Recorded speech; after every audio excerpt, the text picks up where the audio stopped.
ବିଛଣାରେ ଶୋଇକି ମାତ୍ର 3 ଥର ପଢ଼ି ଦିଅନ୍ତୁ ଏହି ଗୋଟିଏ ମନ୍ତ୍ର।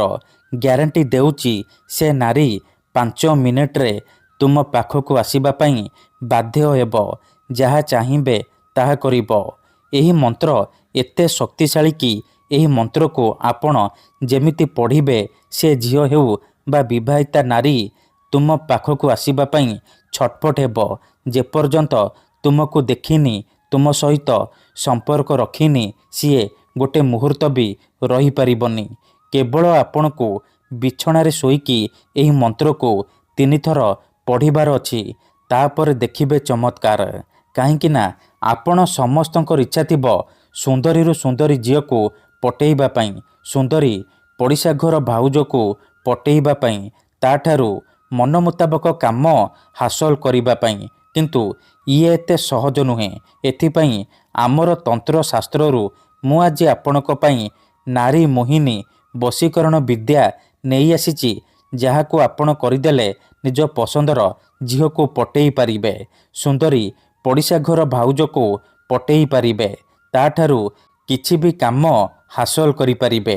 ଏହି ବଶୀକରଣ ଆପଣଙ୍କୁ ସହଜ ଲାଗିବ, କିନ୍ତୁ ଇଏ ପ୍ରଚଣ୍ଡ ମହାଶକ୍ତିଶାଳୀ ନାରୀ ମୋହିନୀ ବଶୀକରଣ, ଯାହାର ପ୍ରୟୋଗରେ ଆପଣ କେଉଁ ବି ଝିଅ ବା ବିବାହିତା ନାରୀକୁ ପଟେଇ ପାରିବେ।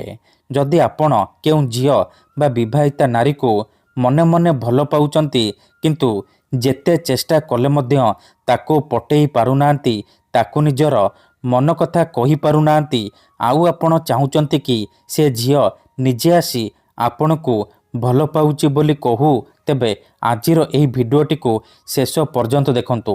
କେବଳ ବିଛଣାରେ ଶୋଇକି ଏହି ମନ୍ତ୍ରକୁ 3 ଥର ପଢ଼ି ଦିଅନ୍ତୁ।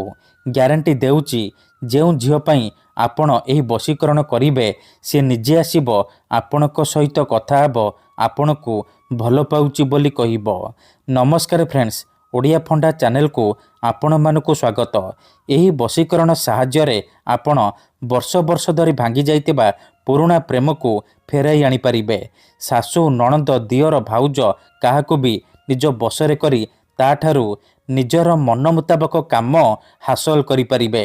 ଏହି ବଶୀକରଣ କରିବା ପାଇଁ ଆପଣଙ୍କୁ କୌଣସି ପ୍ରକାର କଷ୍ଟ କାମ କରିବାକୁ ପଡ଼ିବନି କିମ୍ବା କିଛି ବି ପଇସା ଖର୍ଚ୍ଚ କରିବାକୁ ପଡ଼ିବନି। ଆପଣ ନିଜ ଘରେ ବସି ବସି ନିଜ ପସନ୍ଦର ସୁନ୍ଦରୀ ଝିଅ ବା ସୁନ୍ଦରୀ ନାରୀକୁ ପଟେଇ ପାରିବେ, ତାଠାରୁ ମନ ଚାହୁଁଥିବା କାମ ହାସଲ କରିପାରିବେ। କେବଳ ଆପଣଙ୍କୁ ବିଛଣାରେ ଶୋଇକି ଏହି ମନ୍ତ୍ରକୁ 3 ଥର ପଢ଼ିବାର ଅଛି। ତେବେ ଏହି ବଶୀକରଣ ମନ୍ତ୍ର ଆପଣ କେମିତି ପଢ଼ିବେ, ଏହାର ପ୍ରୟୋଗ ବିଧି କ'ଣ, ମୁଁ ଆପଣଙ୍କୁ ଶିଖେଇବି। ସମ୍ପୂର୍ଣ୍ଣ ପ୍ରୟୋଗ ବିଧି ଠିକ୍ ଭାବରେ ଶିଖେଇବି। ଜାଣିବା ପାଇଁ ମୋର ଆପଣମାନଙ୍କୁ ଅନୁରୋଧ କି ଆପଣ ଭିଡ଼ିଓଟିକୁ ମୂଳରୁ ଶେଷ ପର୍ଯ୍ୟନ୍ତ ଧ୍ୟାନ ସହିତ ଦେଖନ୍ତୁ। କାହିଁକି ନା ଅଧାରୁ ଛାଡ଼ିକି ପଳେଇଲେ କିମ୍ବା କାଟି କାଟି ଦେଖିଲେ ଆପଣ କିଛି ବି ବୁଝିପାରିବେନି। ପରେ କମେଣ୍ଟ କରିବେ, ଗୁରୁଜୀ ଆପଣଙ୍କର ବଶୀକରଣ କାମ କରୁନି। ତେଣୁ ଭିଡ଼ିଓକୁ ମୂଳରୁ ଶେଷ ପର୍ଯ୍ୟନ୍ତ ଧ୍ୟାନ ସହିତ ଦେଖନ୍ତୁ, ପ୍ରୟୋଗ ବିଧିକୁ ଠିକ୍ ଭାବରେ ବୁଝନ୍ତୁ, ତାପରେ ଆପଣ ବଶୀକରଣ କରିବା ପାଇଁ ଯିବେ।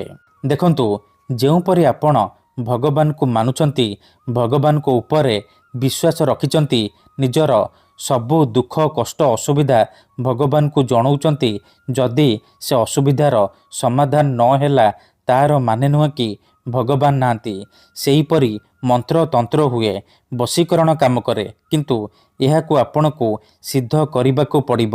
ପ୍ରୟୋଗ ବିଧିକୁ ଠିକ୍ ଭାବରେ କରିବାକୁ ପଡ଼ିବ।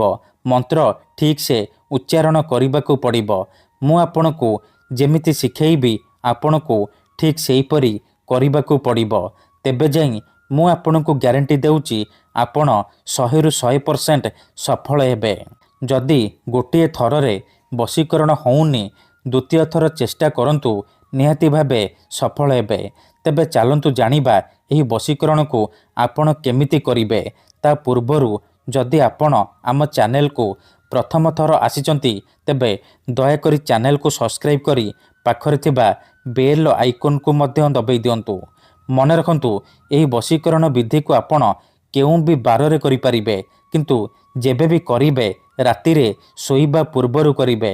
ନିଜ ବିଛଣାରେ ଶୋଇକି ଏହି ମନ୍ତ୍ରକୁ 3 ଥର ପଢ଼ିବେ। ବିଧିଟି କରିବା ପୂର୍ବରୁ ଭଲ ଭାବରେ ହାତ ଗୋଡ଼ ଧୋଇକି ସଫା ବସ୍ତ୍ର ପିନ୍ଧିକି ଆପଣ ଏହି ବଶୀକରଣ ବିଧିକୁ ଆରମ୍ଭ କରିବେ। ପ୍ରଥମେ ଆପଣ କ'ଣ କରିବେ, ଧ୍ୟାନ ସହିତ ଶୁଣନ୍ତୁ। ଯେତେବେଳେ ଶୋଇବା ପାଇଁ ଯିବେ ପୂର୍ବ ଦିଗକୁ ମୁଣ୍ଡ କରିକି ଶୋଇପଡ଼ିବେ। ତାପରେ ଡାହାଣ ହାତକୁ ଛାତି ଉପରେ ରଖିବେ ଆଉ ଆଖି ବନ୍ଦ କରିକି ସେଇ ଝିଅ ବା ନାରୀକୁ ମନେ ମନେ ଭାବିବେ। ତାର ମୁହଁକୁ ନିଜ ମନରେ ଭାବିବେ। ତାପରେ ଏହି ମନ୍ତ୍ରକୁ 3 ଥର ପଢ଼ିବେ। ଓମ୍ ନମଃ କାମାକ୍ଷା ଦେବୀ ଆମୁକଂ ମେ ବଶ୍ୟମ୍ କୁରୁ କୁରୁ ସ୍ୱାହା। ଆମୁକଂ ଜାଗାରେ ଆପଣ ସେ ଝିଅ ବା ସ୍ତ୍ରୀର ନାମ କହିବେ ଯାହାକୁ ଆପଣ ପଟେଇବାକୁ ଚାହୁଁଛନ୍ତି। 3 ଥର ମନ୍ତ୍ରକୁ ପଢ଼ିବେ। 3 ଥର ମନ୍ତ୍ର ପଢ଼ି ସାରିବା ପରେ ଛାତି ଉପରୁ ହାତକୁ କାଢ଼ିବେ ଆଉ ଛାତିରେ ଗୋଟିଏ ଥର ଫୁଙ୍କିଦେବେ। ଏହିପରି ଆପଣ ଲଗାତାର 3 ଦିନ ପର୍ଯ୍ୟନ୍ତ ରାତିରେ ଶୋଇବା ପୂର୍ବରୁ କରିବେ। ଗ୍ୟାରେଣ୍ଟି ଦେଉଛି ଏହି ବଶୀକରଣ କରନ୍ତୁ, ସେ ଝିଅ ହେଉ ବା ସୁନ୍ଦରୀ ବିବାହିତା ନାରୀ ତୁମ ଆଡ଼କୁ ଆକର୍ଷିତ ହେବାକୁ ଲାଗିବ। ତୁମର ସବୁ କଥା ମାନିବ, ଯାହା ଚାହିଁବେ ତାହା କରିବ। ଧନ୍ୟବାଦ।